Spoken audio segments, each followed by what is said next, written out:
For those responses, it's clearly been in much lower income areas. So in terms of the communications of those communities, I did specifically ask about different lessons across the UK in terms of numbers and outputs.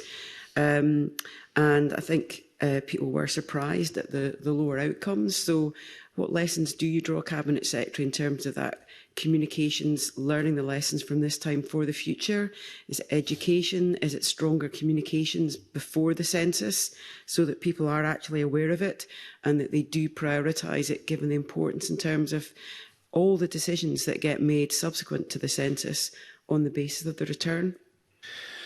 So, first of all, I think it's important to understand the context of what communication was there with households.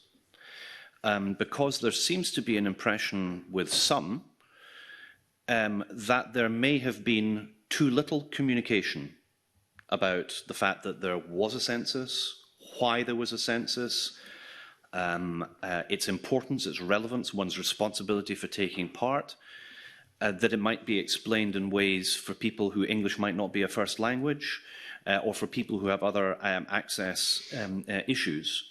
So all of these were considerations that were explored fully before the beginning of the census, which then led to a frankly gigantic communication effort. I will spare the committee me going through every individual type of communication that was sent out to households in Scotland. But again, just for reference, for the scale, so that it's on the record, 2.7 million initial contact letters, 1.4 million initial reminders, 1.1 million second reminders, 679,000 further reminders, up to 5 reminders for non-responding households, 351,000 paper questionnaires that were requested by households, 165,000 paper questionnaires that were proactively sent out on a targeted basis to help people complete the census.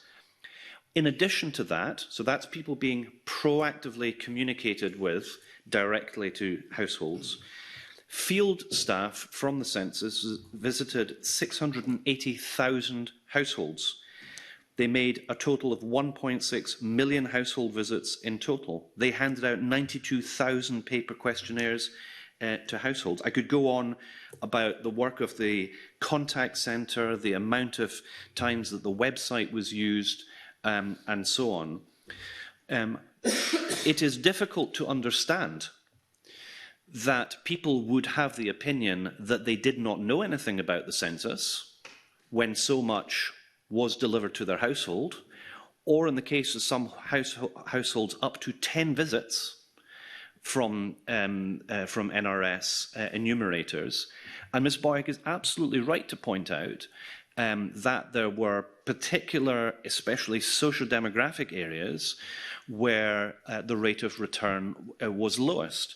But I have to say, it is where the degree of effort to try and communicate with people was highest.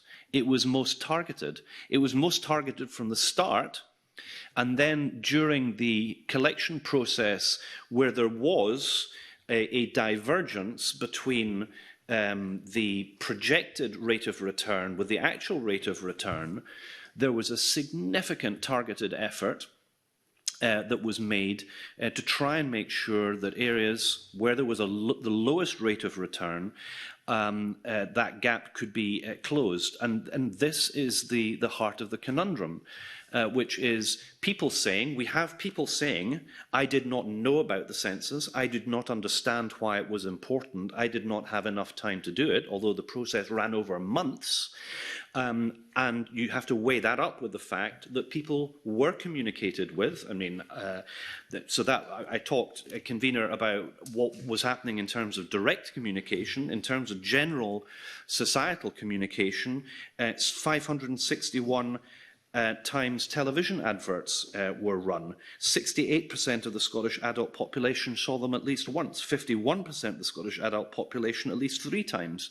Radio adverts that were run 11,873 times.